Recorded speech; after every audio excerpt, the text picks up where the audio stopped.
So I basically sat in the cinema on Friday night just to be in the aircon away from the heat. But I watched 2 movies, so here are my reviews. Welcome back, or if you are new here, welcome. My name is Katrina and I make bookish content as well as movie reviews here on this channel every week. All of my movie reviews are spoiler free, and I will leave a playlist of my recent reviews linked up above in case you are looking for something else to watch this week. So I went to see Disclosure Day. It's sort of been on my radar, but it wasn't one of those things that I was like, oh, I have to see it the weekend it comes out. It had only really been on my radar because I'd seen so many trailers for it. And I was like, you know, it's Spielberg, John Williams. It's got some big names attached to it. It looks like a big budget, kind of like thrillery type of thing, you know, we'll go and see what it's all about. So I went in really knowing nothing more than just what I'd seen in the trailer. I hadn't read a synopsis of it or anything like that. I knew with it being Spielberg that, you know, there was going to be some big things happen. And I'm a big Emily Blunt fan. I like Coleman Domingo. Josh O'Connor, who I always think is called Callum something. I don't know if he played a character called Callum in something. I've got this like block where I look at him and I go, it's Callum. And then I'm like, no, Josh O'Connor. So I went in really completely blind. And this is way more sci-fi than I would normally watch. I know I go and watch Star Wars films, but, you know, let's face it, they're basically rom-coms, aren't they? They're drama.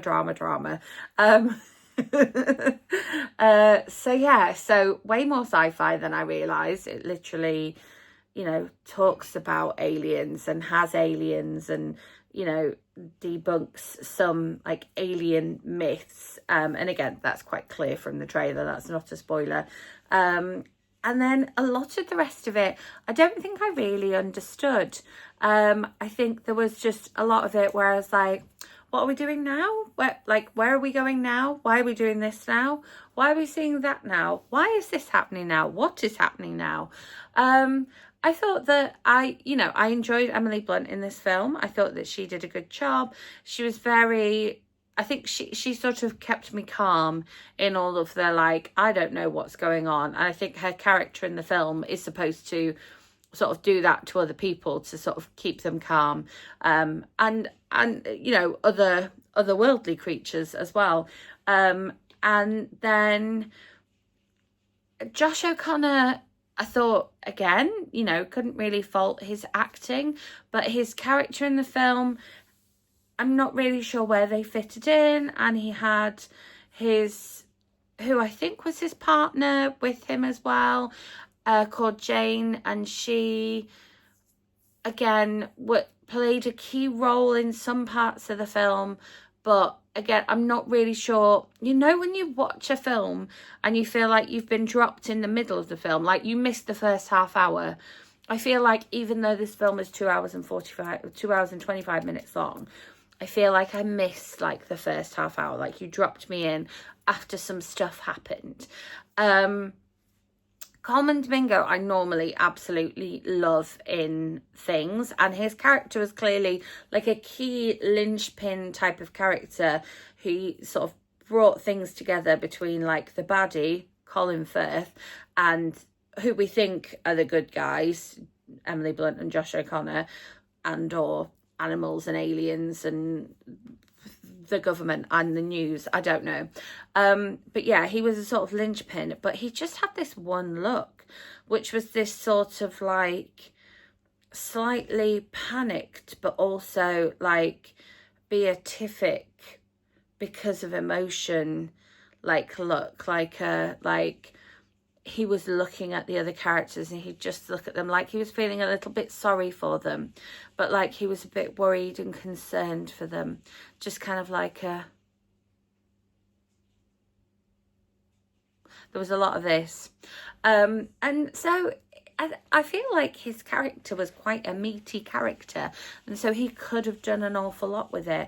And there was just this one look that went on, and it began to bother me after a little while. It was the one look, as if you've seen me talk about the Star Wars most recent films, the fact that John Boyega only has 2 looks. You know, there's this or there's this. Just Coleman Domingo just had this one, like, look. Like, I'm listening, but I'm not sure what's happening. Maybe that's the look I had through the whole film. And then, yeah, Colin Firth as a bad guy. I've not seen Colin Firth as a bad guy before, you know. Colin Firth is Mr. Darcy, Mark Darcy and Mr. Darcy to me. We'll not talk about Mamma Mia. And so, yeah, seeing him as a bad guy. But again, I don't think he sort of did the best job. I think it felt like he was trying too hard to be the bad guy, to move away from the typecasting of Mr. Darcy. And I don't know if maybe the director was also trying to do that. And that was the direction that he was given. But again, there was this kind of like intensity to him the whole time. Like, he was like, I'm a villain. And that's how he was playing it. So aside from that, and not really knowing what was going on, there was definitely some tense moments in the film. There were definitely moments that made me go, oh. And then there was a moment where I sort of like sat up and sat forward. I was in a recliner in air conditioning, and I sort of sat up and sat forward, and I was like, oh, this is tense. I don't know what's going to happen here. So like the action part of it clearly carried me along a little bit. But then there was, I think, 3 occasions where I just fell asleep. And apparently I wasn't asleep for long. So because I went with Ollie, and I said to him, is it because I missed bits when I was asleep? He was like, you really weren't asleep for very long. You basically fell asleep and then woke back up again. So you missed nothing. So I didn't not know what was going on in the film because I slept through bits of it. I just feel like I missed some of it. Also, it was too long. I feel like we could have told that story like sub 2 hour mark. I think we could have at least stopped at 2 hours, especially when you feel like you missed a bit of the start of the film. So yeah, I was just kind of expecting a little bit more, and then the ending kind of left me wanting a little bit more.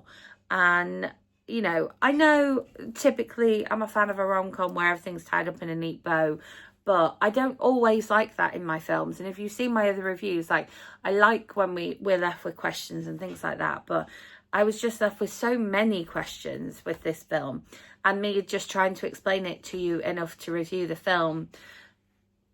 That's how many questions I had. So yeah, so should you pay your cinema going money to go and watch this film? I think if you're a sci-fi fan, I think you'll probably quite like it.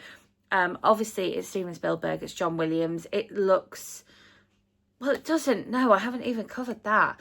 Like, the CGI was just not great. And so visually, like cinematography wise, it was great, but then the special effects were just a bit dodgy. I feel like some of the TV shows I've seen recently have had better visual effects than this film. The music was great. The music was giving E.T. very much so. Like, it's Steven Spielberg. You assume there's going to be John Williams' involvement, but I didn't know going into it that it was definitely him. And as soon as I heard music, I was like, this is giving E.T. This is John Williams, which is great. So in terms of like having the sound in the cinema, is great. And if you're, you know, looking for somewhere to have like a chill, maybe a little nap in some air conditioning because the heat's meant to be coming back, then yeah, absolutely go and see this one. But if you're expecting good things, I feel like you will probably be disappointed, as was I. But if you're a sci-fi fan, then it could be for you. I personally would not pay my cinema going money to go and watch it. However, there are certain circumstances where you may want to catch it at home, watch it in 2 halves, see if you can make sense of it. Let me know in the comments if you have seen it and you can make sense of it better than I can. As always, if there is a particular movie you would like me to go and watch this week and bring my thoughts back to you here next week, then I absolutely can do. I've got one booked in for next week, but that's it. If you enjoyed this video, give it a thumbs up. Make sure you are subscribed and hit that notification bell because I have more movie reviews and bookish content coming your way very soon. But with that being said, thank you so much for watching, and I will see you with my next video.